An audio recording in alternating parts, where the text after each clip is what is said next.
feelings. I mean, that's when the actual behavioral concepts began to come there. And finally, it went through different phases like management science period and systems period, wherein you devise systems, analytics, and stuff. And based on you predict your models based on the previous analytics using regression models and things like that. I mean, similar mathematical manipulations like that. And finally, the contingency model, which is which is interesting concept here. The contingency model states that you can't predict what style of management you can apply or what style of management applies to a particular situation. I mean, because human beings are involved, you can only come up with a management strategy depending on the situation and how things figure out. So you should be flexible, you should be free, you should be able to switch between different models to take a particular decision at a particular point of time. And finally, there's this dynamic theory, wherein it's a mix of contingency and systems approach. So, right. Then that's the basics of management theory. So basically we started with I'm organizing the course like this. I gave a structure of the course, right? And the first two classes are like these tasks.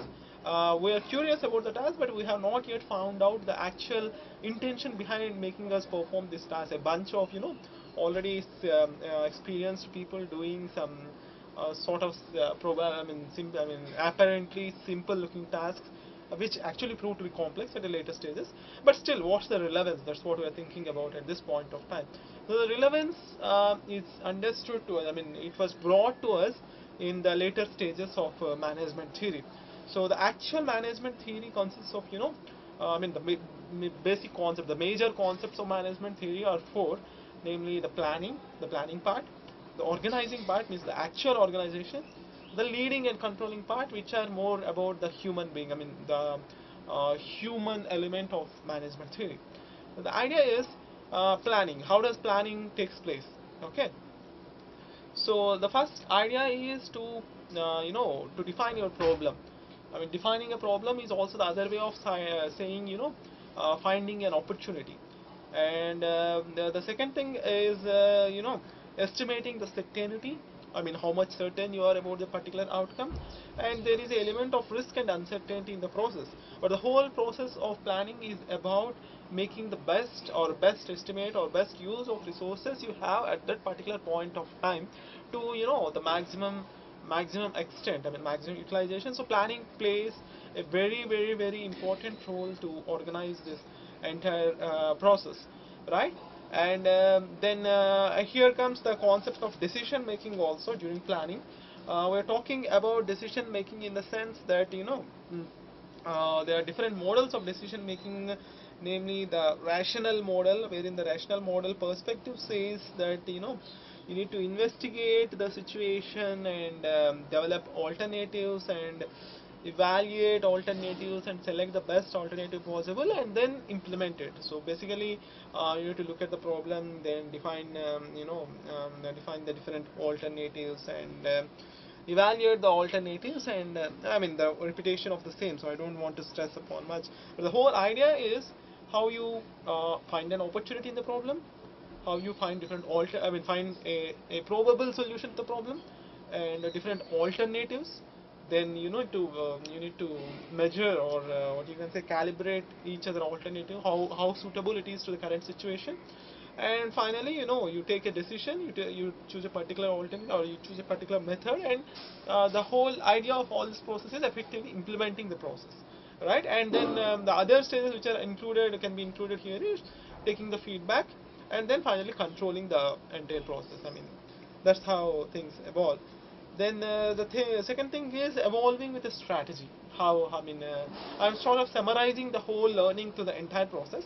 So the planning took fairly 2 sessions about the thinking. I mean, how you plan and all this. And again, at this point of time, we are actually asked about the tasks we have performed earlier. Means how planning takes place in tower building, how planning takes place in valley crossing. Means what is the importance of planning, and how are the planning strategies people have implemented, how they thought, how the process evolved, and all this stuff. And yeah, earlier there's another concept of theory X and theory Y management, which I will talk about when I come to the human perspective. I mean, I will be covering the human perspective also, right?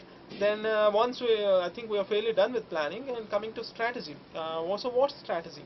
A strategy is all about doing the right things at the right. I mean, excellence is about effectiveness and efficiency. The idea is efficiency as in doing things right, and effectiveness is more about doing the right things. So the whole idea is, see, effectiveness. I mean, let me repeat again because you can get the gist of the entire thing if I repeat it again. So efficiency is doing things right. Effectiveness is doing right things. So efficiency multiplied with effectiveness basically is excellence. That's how we define excellence. The whole idea of a strategy is achieving excellence. So what are the different forces of corporate strategy, or different general forces in a strategy? Different forces are the threat of new entrants.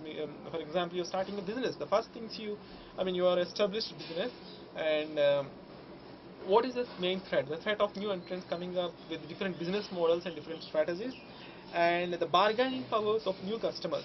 For example, once your brand once your brand becomes popular, you're talking about more customers coming in, wherein they look for the best product they can find.